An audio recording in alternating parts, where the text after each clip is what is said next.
es pastāstīšu par sevi, jo šeit ārkolāts mēs zinām, Eko Getliņu mēs zinām, Olgu mēs zinām, bet es esmu ļoti jauns salīdzinoši un tīri uzņēmumu ziņām, bet jā, esmu Linārs Liberts. Un šodien es pēc tam parunāšu, vai bio, vai tā ir nākotne. Un ko es daru? Es vārcu bērzu sulas. Tik vienkārši. Un esmu izveidojis uzņēmumu, kurš nodarbojas ar bērzu sulas pārstrādi. Un pašos pirmsākumos, tad, kad es sāku savu bērzu sulu uzņēmumu, es gribēju, lai tas būtu tā kā mūsu tēmā saucās tā kā ilgtermiņā. Un to vārdu ilgtermiņš es pat pārspēlētu vēl tālāk, ka tā ir tāda ilgtspējīga darbošanās, jo kas ir ilgtspējīga, tas ir kaut kas ļoti saudzīgs, kaut kas ļoti draudzīgs, kaut kas, kas neietekmē citus, bet tai pašā laikā kaut kādu labumu mums arī dod. Un kaut to te viens maziņš piemērs, šīs ir manas sulu tecināšanas iekārtas vai maisi, un ja mēs atceramies, gan jau, ka kāds no jums vēl dzer bērzu sulas, un agrāk vismaz mēs urbām šādas te koka tapiņas, tad man šeit šis te mazais pipuks ir pilspaules restumā 7 mm diametrā, un ko tas nozīmē? Tas nozīmē, ka sula tiek iegūta ļoti, ļoti draudzīgi, un visos savos 200 bērzos es urbju tādā veidā, un tad, kad sula ir savākta, es viņus vedu šeit uz savu bērzu sulas pagrabu, kur tad es arī taisu bērzu sulas sirupu, bērzu sulas vīnu, bērzu sulas dzirkstošo vīnu, latviski būtu teikt putojošo, kas tiek ražīts gan pēc klasiskas šampaņas metodas. Pieņem ekskursijās savā pagrabā, kur brauc ļoti daudz cilvēki, un man tas ir liels prieks, līdz ar to es domāju, Getliņiem tas ir viens, lai nav tā, ka brauc tikai paskatīties, bet tas ir viens no biznesa novirzieniem, jo, kad es sāku taisīt ekskursiju, kad es domāju, ka es gribētu rādīt to, ko es daru, es ietekmējos Valmieru Mūžu salu, zinat, gan jau kāds zina, jo ļoti sparīgs uzņēmums, un viņiem viens no sākuma virzieniem bija tieši, ka ekskursijas rādīt, kā to alu dara. Un beigās, vai pat ne beigās, viņiem sākumā man šeit ekskursijas sastādīja 20 līdz 30% no visiem ienākumiem. Līdz ar to ekskursijas ir kaut kas ārprātīgi labs. Cilvēkiem parāda to pirmsākumu, kur viss rodās. Nu, labi, bankā gluži nevedīs aiz kases, kur tad ir tā nauda, ko mēs jums dosim. Bet jā. Un tā es ziemu vai vasaru savā pagrabā sēžu. Un ražoju, jā, savus dzērienus, ko es ražoju kā bioloģiskais ražotājs, jo man ir joprojām mērķis ražot ilgtspējīgi, tieši tā kā Eko Getliņiem, ka viņi ir jau redz uz 40 gadiem to. Un tas ir tieši tā teikt, tas nav ilgtermiņš, tas ir ilgtspējīgi, jo bieži vien, piemēram, lēta cena kaut kam, vai nu produktam, vai nu kādam pakalpojumam vai lietai, nozīmē to, ka kāds ir šajā ķēdē izmantots. Vai tas ir darba spēks, ja ne Latvijā, tad kādā trešajā zemē, vai tas ir dabas resurs, kurš ir iztērēts, pienācīgi nenovērtējot to.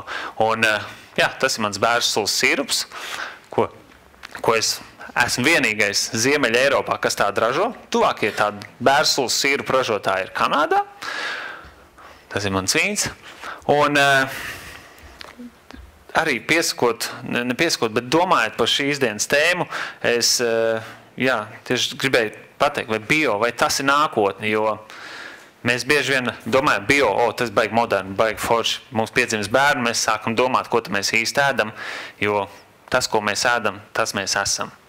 It sevišķi vēl no labiem šķīviem, tad mēs vēl labāk, vai ne?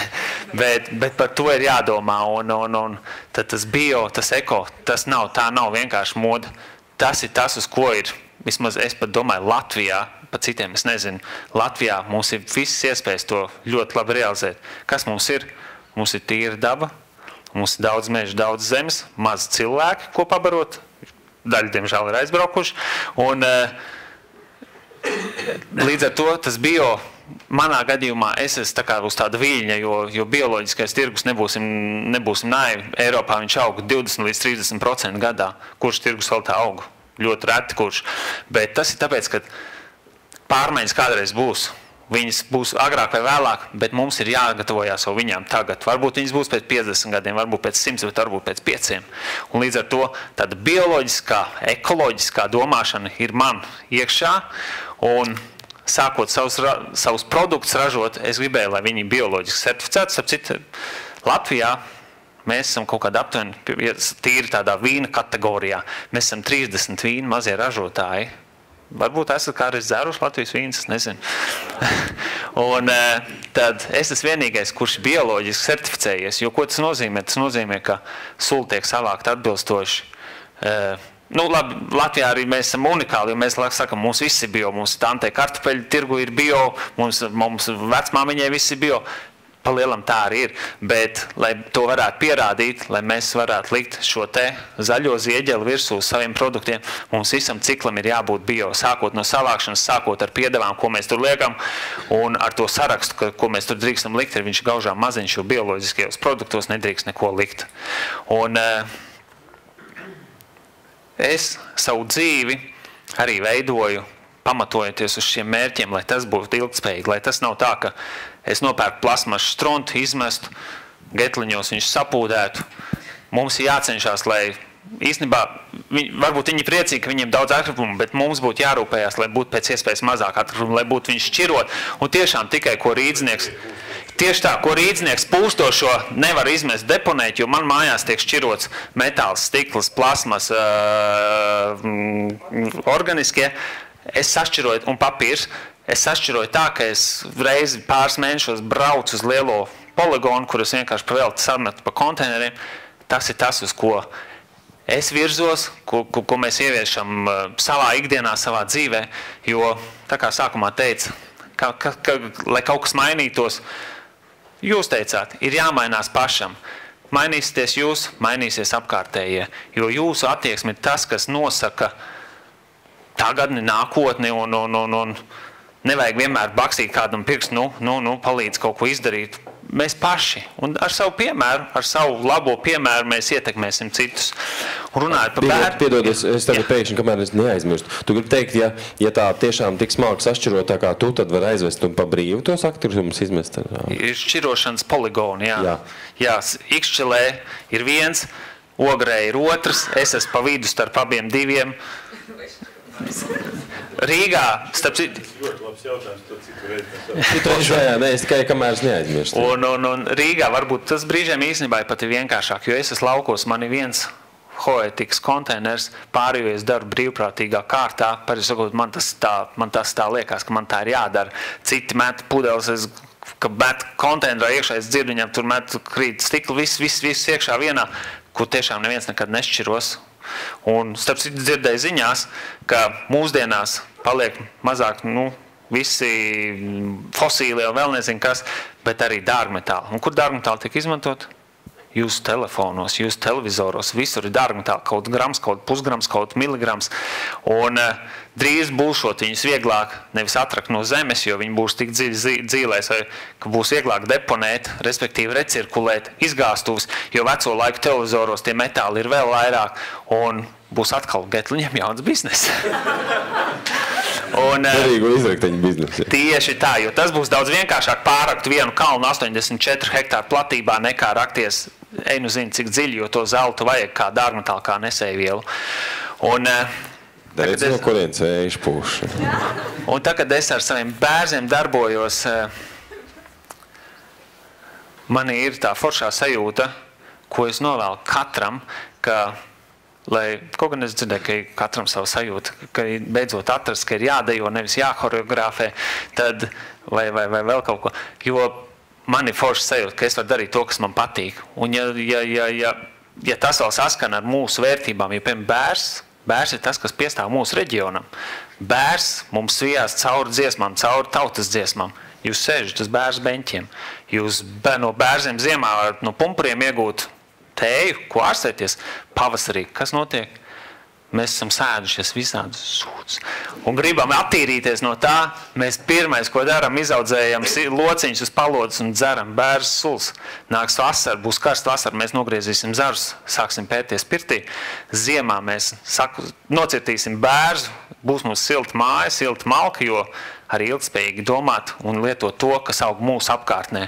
Mums nevajag, mēs maši gāzi izmot, biogāzi neiegūstam Latvijā, vai ne? Bet kurinām savus mājas ar gāzi, vai ne? Cik tas ir ilgspējīgi, es nezinu. Tāpēc es savu māju kurinu ar malku, man patīk viņu nesāt, tā ir fiziska nodarba. Es gūstu baudu no tā.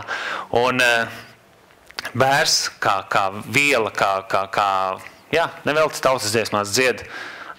Pat ne tautas dziesmās, bet nu jā, tas ir no dziesmām, ka mēs no bērza varam uztaisīt gan šūpulim līkstu, gan beigās bērza krustu uzlikt. Tas ir tas, kas mums piestāv. Un jo mēs vairāk lietosim vai leposimies par to, kas mums ir, jo, piemēram, mans bērzuls putojošais vīns, nu, es esmu ļoti lepns par viņu, jo viņš ir sanācis riktīgi labs, un man viņš pašam ļoti garšo, jo tas ir tas dzirkstums, jo tas ir dabas spēks. Kas ir bērzsula? Tas ir dabas spēks, tā ir zemes enerģija, ko mēs iegūstam caur koku, pārvēršam mēs viņu šai dzērienā, un mēs iegūstam enerģiju, mēs varam strādāt, dzīvot, mīlēt, priecāties. Un līdz ar to es novēlu, lai jums katram tā sajūta, ko jūs darat, nestu laimi, un padomāt par to, kā mēs varam mainīties, sākot ar sevi, uz to labo, uz to zaļāko, lai tas nav vienkārši modas kliedzīņas, vai kā bio skriet visiem tur, kur ir bio, bet vienkārši sākt aizdomāties, kādu dezodorantu mēs smērējam, vai tas ir madars bioloģisks, ekoloģiskais, vai kaut kāds super ķīmija, ka mēs varam nedēļu neko nedarīt, un mēs nesvīstam, vai ne? Līdz ar to tie visi ir sīkumi, bet jāsāk ir ar sīkumiem, un tad tās lielās lietas aizies, un līdz ar to ilgtermiņā mēs būsim ieguvēji visu, un jo mums būs labāk visiem, jo arī man būs labāk. Tā kā, paldies!